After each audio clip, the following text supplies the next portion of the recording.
बिस्मिल्लाहिर्रहमानिर्रहीम। अस्सलाम वालेकुम। कैसे हैं आप सब लोग? उम्मीद करती हूँ कि आप सब बिल्कुल खैरियत से होंगे।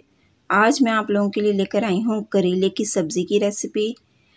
ये कड़वे बिल्कुल भी नहीं बनेंगे। अक्सर लोग बनाते हैं तो कड़वे हो जाते हैं करेले, लेकिन मैं इस तरीके से बनाऊँगी कि ये बिल्कुल भी कड़वे नहीं होंगे। चलिए रेसिपी की तरफ चलते हैं। इसके लिए मैंने तकरीबन आधा किलो करेले लिए हैं। इनको मैंने इस तरह कटिंग कर लिया था और आधे घंटे के लिए मैंने नमक लगाकर इनको रख दिया। उसके बाद मैंने इनको खूब अच्छी तरह पानी के साथ धो लिया है। प्याज ली है 2 बड़े साइज़ की, 2 बड़े साइज़ के टमाटर हैं। घी मैंने गरम कर लिया है और इसमें डाल दूंगी मैं करेले। तकरीबन 10 से 15 मिनट लगेंगे हमारे करेले फ्राई होने में। ये देखें 15 मिनट हो चुके हैं। करेले हमारे इस तरह लाइट ब्राउन हो चुके हैं। अब हम इनको इसमें से निकाल लेंगे और प्याज जो रखी थी मैंने कटिंग कर वो डाल देंगे हम इसमें। प्याज का हमें कलर बिल्कुल भी चेंज नहीं करना, सिर्फ हमने इसको हल्का सा नरम करना है और उसके बाद हम इसको निकाल लेंगे। ये देखें 5 मिनट हुए हैं तकरीबन।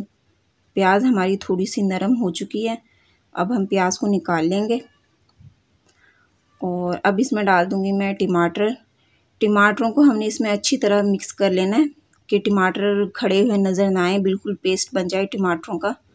ये देखें ये टमाटर का बिल्कुल पेस्ट बन चुका है।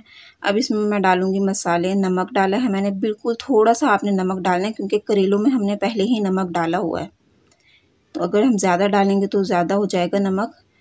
थोड़ा सा आपने नमक डालना है। 1/2 टेबल स्पून मैंने मिर्चें डाली हैं, थोड़ी सी हल्दी और 1 टेबल स्पून लहसुन का पेस्ट।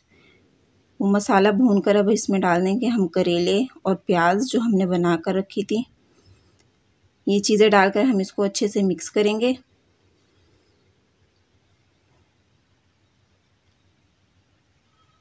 और 2 हरी मिर्चें हैं वो मैंने बारीक कटिंग कर ली थी, वो डाल लेंगे इसमें और थोड़ा सा हरा धनिया। ये हमारे करेले तैयार हो चुके हैं। ये देखें कितने मज़े के बने हैं, बिल्कुल भी कड़वे नहीं हैं। आप इस तरह बनाएं, बहुत अच्छे बनेंगे। और अगर आपको मेरी वीडियो पसंद आई हो तो इसको लाइक करें। चैनल पर नए हैं तो मेरी आपसे रिक्वेस्ट है कि आप चैनल को ज़रूर सब्सक्राइब किया करें और कमेंट बॉक्स में भी अपनी राय का इजहार ज़रूर किया करें कि आपको मेरी वीडियो कैसी लगती हैं। चलिए मिलते हैं नेक्स्ट वीडियो में। अल्लाह हाफिज़।